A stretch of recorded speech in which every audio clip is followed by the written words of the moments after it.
the werewolf that was laid on a baby who grew into a man possessed by a monster.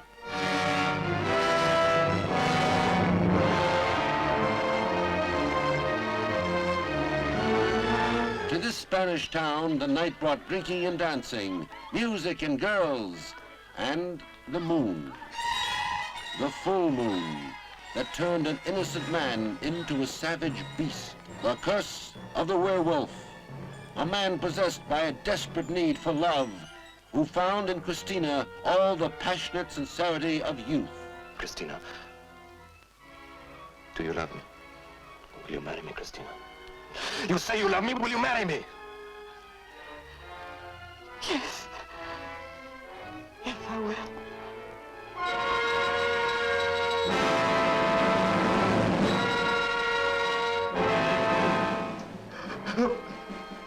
Help me!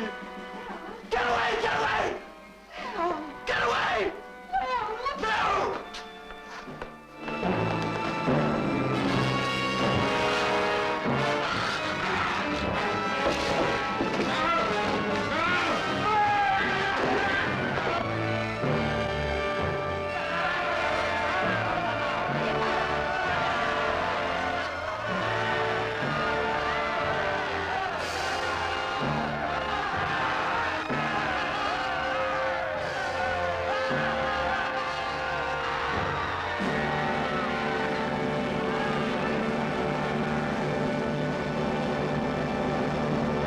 Well, all right, you ignorant pigs, put down your crack pipes and your beer bongs. It's time for Angry Tabletop Nerds, Night at the Movies. It's time for Monster Fest. This is our first entry in the offering of the Monster Fest saga for October 2025. We are starting off with Curse of the Werewolf, 1961, starring Oliver Reed, Clifford Evans, Yvonne Romain, and Catherine Feller.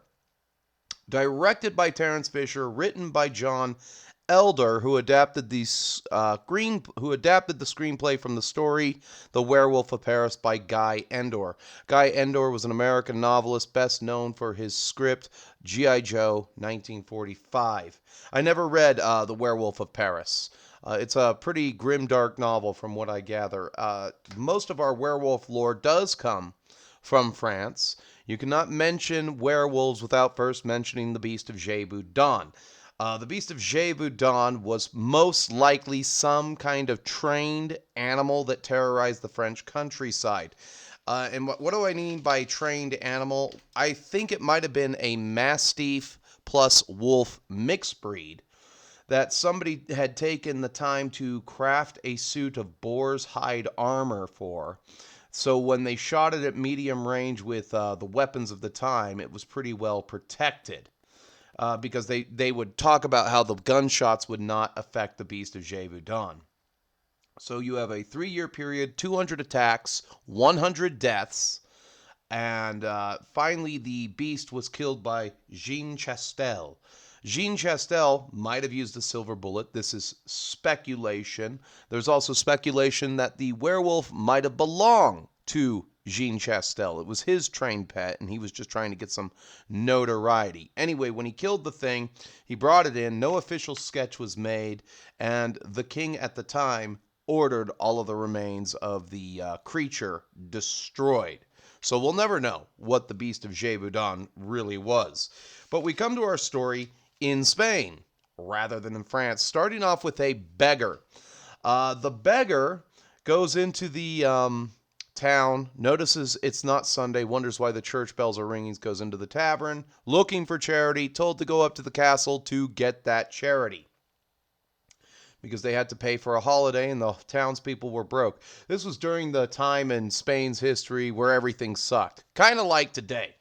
He goes to the castle looking for charity. He is given some coins, basically bought and purchased by the marquee, played by Richard Dawson, who plays this really cruel Mr. Burns types in this movie. And then he's told to dance, and he's subjected to torturous ridicule at the castle. Then, for no reason, when they're done laughing at this poor beggar, They throw him in the jail for no reason, and then for several years he is looked after by the jailer at the castle and his daughter. The daughter grows up and she becomes a looker. The daughter is played by Yvonne Romain, and she rejects the marquise, and then for no reason she's thrown into the jail, just for rejection. I wouldn't. Men need to have that kind of power over women again. A girl rejects you, and you accuse her of being a whore, and then her life is ruined or something like that. She's thrown in there where she's immediately set upon by the beggar who has hairy palms and gray skin. There's a time lapse of like how long the beggar's been in there, because she goes from being a little girl to a full adult, sultry Spanish peasant woman. And he just loses his humanity in solitary confinement as he is fed table scraps. And then, of course, she gets the rape-a-doodle treatment from this beggar that who should have been her friend because she had been the one feeding him, but it just wasn't the case. He just ravenously set upon that ass. After exhausting his manly seed, he dies. She is then later let out to become a servant girl again, and then she is brought up to the marquise to apologize. She stabs him with the torch fixture and escapes. She runs off into the forest and is found by Don Alfredo. Taken to his house, there Don Alfredo learns from his serving woman, Teresa, that she is with child. And the child is cursed because for some reason, if you combined a homeless person with gray skin and hairy palms, sultry peasant woman, the exhausting of a manly seed, thus killing the abomination with hairy palms, plus a Christmas birth of the boy, it somehow creates a cursed wolf boy. That's the story we're going with. I do not write these. I just kind of report on them as I see fit. And this boy is born. The mother dies. And later on, there's some animal killings in the village. Pepe the watchman is charged with looking over the flocks, and he doesn't know what's doing the killing. He takes a shot at it, and later that night, the boy comes in and they remove a musket ball from his leg. And this kind of puzzles Don Alfredo that he had been getting out. So they decide to make they decide that the boy is suffering from nightmares because, of course, you always have to consult a priest. And they basically bar him in at night to make these dreams go away. Pepe the watchman in this time frame had taken his wife's silver crucifix and melted it into a musket ball. He takes a shot at something and he ends up killing a dog, and this is kind of the end of our first arc. And that's one of my biggest gripes about this movie is that it doesn't really start until 49 minutes in until you get to Oliver Reed. Oliver Reed plays the adult Leon, which is the boy's name. And you basically join Leon, who's leaving the nest for the first time, going to get his first job and finding out about the world and everything. He could say job working in a wine bottling factory. It's kind of vague. He just goes into a wine cellar and starts putting labels on bottles, and that's his job. It's there. This is very Hammer horror. You have to have a rhyme and a reason, and then you're off to the races. It doesn't need to be a good rhyme and a reason. Shortly after showing up there, Christina, the daughter of the owner of this business, falls in love with him, even though she's engaged to Rico Gomez. Of course, they want to run away together. And again, you have these supporting characters where he works, the co-worker, the owner, Don Carlito, who owns the wine bottle, and then you have his love interest, Christina, played by Catherine Feller, that you don't really flush out their characters that much.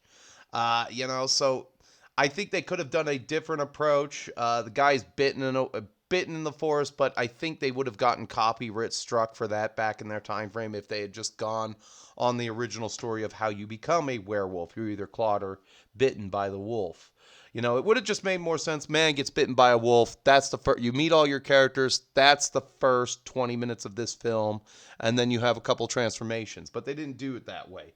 It literally takes, I think it's 59 minutes in before you get to your first all-out transformation where Leon basically goes on his first rampage, kills his coworker, kills a hooker. I don't know if she was a hooker. She was wenching around the tavern like a hooker. And then he kills a man in the village. And Pepe, again, kind of like, wow, dumbfounded on what happened. And they always bring in the Pepe, the watchman, in there. I guess he's an allegory for John Chastille. And he had actually worked his way back home, broke in through the window that had been barred for him when he was a child, and fell asleep. And when they ask him how he got here, he says he doesn't remember. And so he goes back to work the next day, learns that his coworker is dead. He's questioned by the police. And then later on, he is arrested on murder charges because they found his coat in the hooker's room. So he's arrested, and then shortly after that, they find out that Christina had been fooling around with him, and they're very pissed. Carlito and Rico Gomez, she outsmarts them, locks them in a wine cellar, and then the whole time they're holding him, they're wondering what they're going to do with him. The dad tries to get him out with the priest. That doesn't help. The mayor of the town basically says he's going to stand trial because I'm not going to accept his confession. I guess his dad had a lot of weight, and so they weren't going to make him stand trial. And he said, I can put him in a monastery. And he's like, no, he's got to stand trial. So the other option is, he said, you're going to have to kill me, shoot me, and burn my body, Father. And that was what he wanted. But upon his father leaving to go back, because there's nothing more they could do for him in the daytime, because they want to come up with another plan to get him out, he says, Pepe the watchman has a silver bullet. So they bring the silver bullet back in there. Now, this is kind of interesting because they were told that he would not wolf out if he just had a family that loved him or a girl that loved him. One night when he should have transformed, he spent it with Christina, and he did not transform. She kept the werewolf curse at bay. They mention this in Bad Moon. The restorative power of love and the especially the restorative power of family love, keeping the werewolf curse at bay. I don't, again, Hammer creating rules. I just report on them as I find them. The other thing was the silver crucifix. This would be used in the cycle of the werewolf, where they actually take a silver Holy Mother medallion and a silver crucifix to make two silver bullets in Cycle of the Werewolf, written by Stephen King. In the movie, they just melted a crucifix, and that this had clearly been borrowed from that. Stephen King probably watching some Hammer horror when he was growing up. Anyway, the next thing to kind of lead into this is that he's thrown in jail, and he's with Michael Ripper, Old Soak. He transforms, kills the town drunk, kills the guard, and then he goes on a rampage. During this rampage, he's chased around by villagers wielding torches in a manner very befitting and reminiscent of Phantom of the Opera 1925 and the 1930s Frankenstein. He's throwing hay bales that are on fire. He can't get away. The father comes back. He has a gun loaded with the silver bullet. He catches up to his son in the bell tower. He doesn't attack his father, holds back, and Don Alfredo has to kill his son. And that's basically how Curse of the Werewolf ends. Like I said, that a couple of my gripes with this movie was it's the pacing. We don't need to know about how a werewolf is born by following some beggar that's not really germane to the story. Now, whether or not that's based on the actual story within the Werewolf of Paris, I don't think that it is. I think it's something Hammer added. But not getting to the story like they usually do in some of these movies, where it's like you have 90 minutes to captivate an audience. Usually it's an hour 27 minutes. This one is a little bit longer, and it's basically two arcs at 40 minutes apiece. Because you do follow Oliver Reed, but you don't get to him until like 47 minutes in. So let's get to those Slayer Pit totals. We have 8 dead bodies, 1 sultry peasant girl who's immediately set upon by some crazy Lobo hombre in a jail cell, and after exhausting his manly seed, he passes out and dies. We got a stabbing with a torch fixture, one cursed woman giving birth to a wolf boy on Christmas. Then we got one dead dog, 2 to 3 dead goats, 1 to 2 stabbings, and then one over-the-head press body slam, 1 silver bullet, 1 angry mob wielding torches, 1 low-budget transformation, but the makeup looks pretty good, and then 1 burning hay bale used as a projectile. Slayer Pit Awards to Oliver Reed for Best Actor. Father, the bullet. Pepe the Watchman has a silver bullet. Get it and use it on me, Father. And then Best Director, Terrence Fisher for Doing Things the Hammer Way. And then Best Award to Michael Ripper for always playing the best gratuitous drunk in every single Hammer film. They just insert Michael Ripper, and he's the drunk this time. He was the drunk in The Mummy. He's the innkeeper in this movie. Whenever they needed a solid part, they always got Michael Ripper to be this supporting actor. I guess he was a contracted man, which is a good thing to be. ATTN gives this movie 3 skulls. Check it out for the month of Halloween. You will not be disappointed. Like I said, you do have some good wolf moments, but I don't think that this is, out of all 4 of the movies that they did for the original volume of Universal films, I'd say Curse of the Werewolf is probably the weakest one. It goes Horror of Dracula. I think Horror of Dracula kind of lags behind the Curse of Frankenstein just a little bit. Curse of Frankenstein, I'm going to put firmly at number 1. Horror of Dracula at number 2. The Mummy at number 3. This one's taking in at number 4. And I guess if you really wanted to, you could put Phantom on that list at number 5. But you check it out for the month of Halloween. We'll see you there. We'll see you next week for another installment of Monster Fest. And if you want to get in touch with me, Instagram DMs are the best way to do that. And the link in the description for Instagram is below. If you're watching me on Rumble, don't forget to leave a like, a comment, and a share, because the Rumble algorithm actually does work, unlike the YouTube algorithm. And if you're on YouTube, leave a comment, like, and subscribe. I'll still talk to you over there as well. Until I see you again, keep watching horror movies and stay metal, my friends, and we'll see you in the next one. I'm more of an expert at exposing the moon. Get out of your telescope! See if you find the one crater.